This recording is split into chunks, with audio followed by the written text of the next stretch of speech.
You all, we are getting back to basics. So welcome to Back to Basics. We are getting into home canning 101.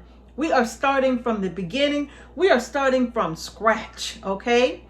And the reason being is that I get so many people who always email me their concerns about home canning, whether it's the fear of canners exploding or they are just too terrified of using a pressure canner to begin with because of the stories they have heard from the past, right? So hopefully the new Back to Basics series will give you the confidence to go ahead and pull out those canners and let's start preserving our own food. But what if you're not new to canning and you got your canner and you just don't want to can for whatever reason? Well, I hope that this series will inspire you to pull those canners out, dust them off, and let's go ahead and start using them once again. All right, you all? So let's go ahead and get to this series of Back to Basics. I will leave the entire playlist at the end of every single video in this series. All right, you all? So let's go ahead and dive right into it. And thank you all for joining us here at Homestead Heart, Back to Basics.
One of the questions I get asked the most when I'm doing a pressure canning recipe is, why are you pressure canning that?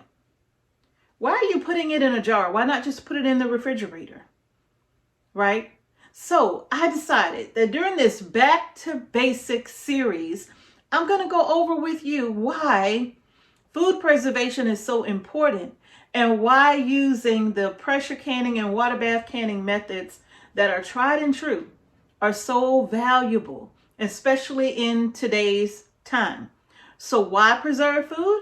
I'm going to explain that to you here right now. So let's get to it. For us here on the homestead, we bring in fresh produce from our garden every single year.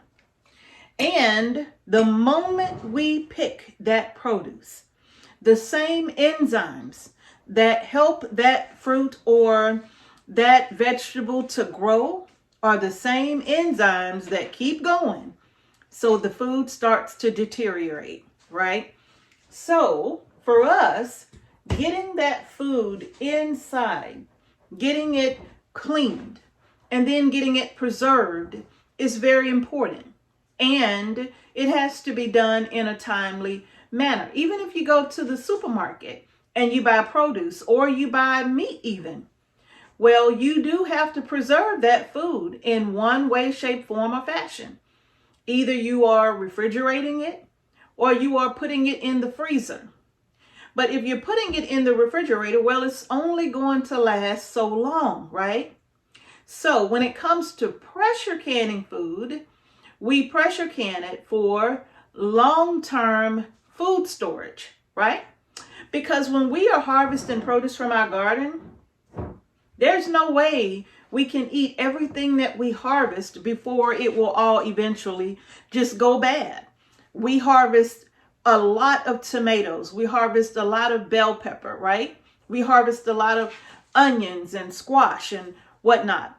So we would not be able to eat all of that produce before it goes bad. And for us, we grow our food to hopefully get us through from one season to the next. And so preserving it is how we do so.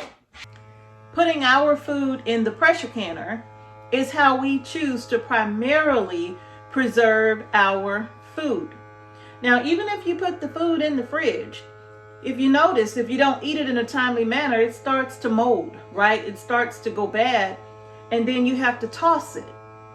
But if you're pressure canning or water bath canning, then you don't have to worry about that. All you have to do is take it out of the refrigerator and put it in your canner.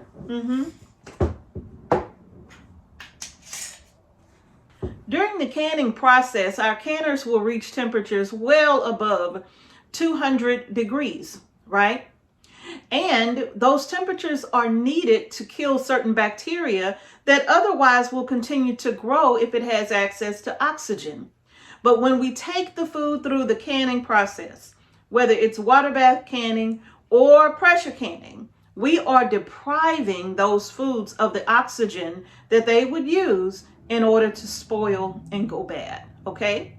So processing it, water bath or pressure canning, that allows us to make the shelf life of that particular item last a whole lot longer. No matter what it is that you're canning, it'll last a whole lot longer than if you just had it in the fridge or on the counter, okay? Another very good reason that we have here for canning, whether it's pressure canning or water bath canning our food, is number one, it's a cost saver, right? So if I'm harvesting tomatoes out of my garden, and let's just say I've grown 40 pounds, 50 pounds of tomatoes, and I bring those in and I dice them up and I put them in my canning jars and I preserve them in my jars, well, however long those 40 pounds of tomatoes will last me, that simply means I don't have to buy those from the supermarket, right? So if I have diced tomatoes in a jar, I don't have to buy diced tomatoes from the supermarket. If I choose to take those tomatoes and make a pasta sauce, well, I don't have to buy pasta sauce from the supermarket. If I do a tomato puree, I don't have to buy the puree from the supermarket, right? It's the same with green beans. It's the same with sweet peas. It's the same with corn. All of those things that I can grow in my garden and bring them in to preserve them, that's one less thing that I have to purchase from the supermarket. But let's say you are buying it from the supermarket. And let's say you come across a really good bargain, right? Let's just say you love a good okra and tomato. And you come across tomatoes that may be 20 cents a pound. You come across okra that may be 20 cents a pound or 20 cents or $25 a bushel or something like that at the farmer's market. And you bring those items home, and now you can can those items. You can process those items either in your pressure canner for the okra or the tomatoes in your water bath, and then you can put those away. Now you have saved so much money versus if you had to go out and buy those items on a weekly basis. So canning is also a cost saver for so many of us as well.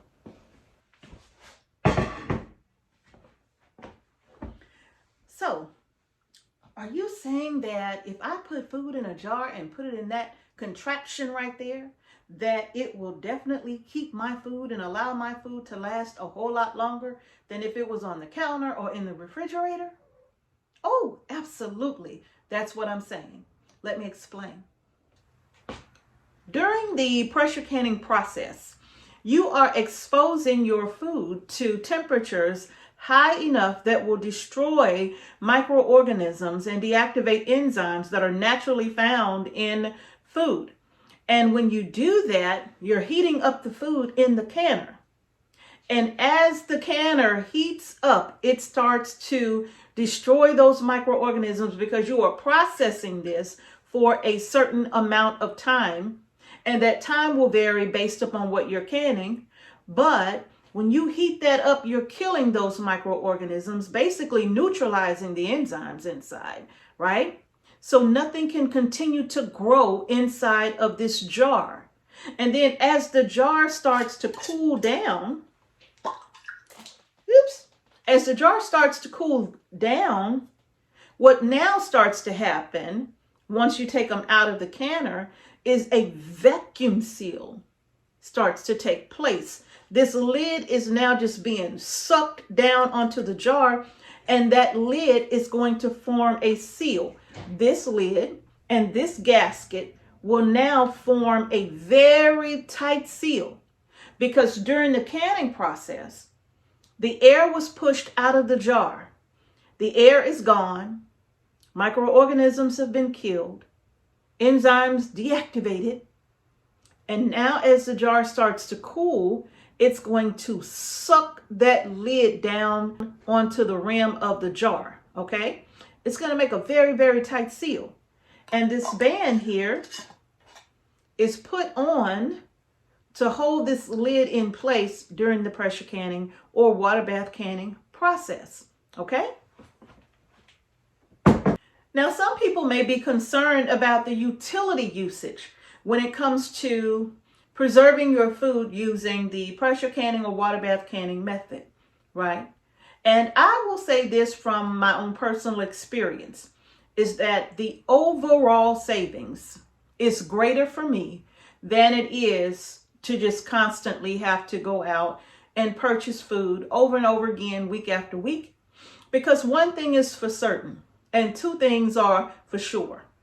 And that is, if I can buy something in bulk right now today at a very, very good rate, then I have saved money on that item the rest of the year versus having to go back and purchase that item.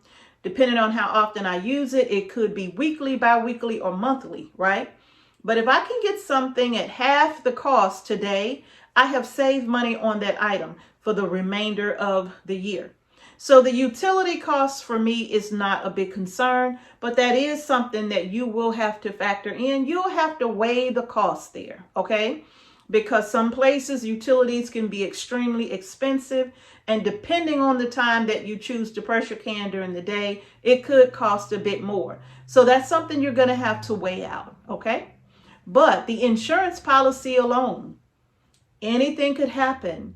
And if you don't have an income at the moment to be able to go out and buy the food that you want or need, if you've pressure canned it in advance, well, guess what?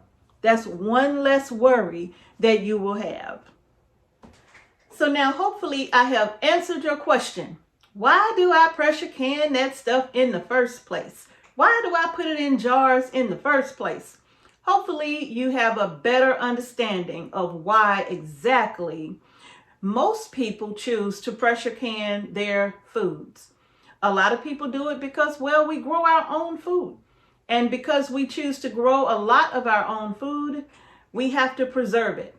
And pressure canning and water bath canning, those are some of the methods that we choose to preserve our food. But even if you are purchasing it from the store, some people need that insurance policy, right? It's like having insurance on your car. You hope you never have to use it, but you definitely want to get it, right? So it's the same with food preservation.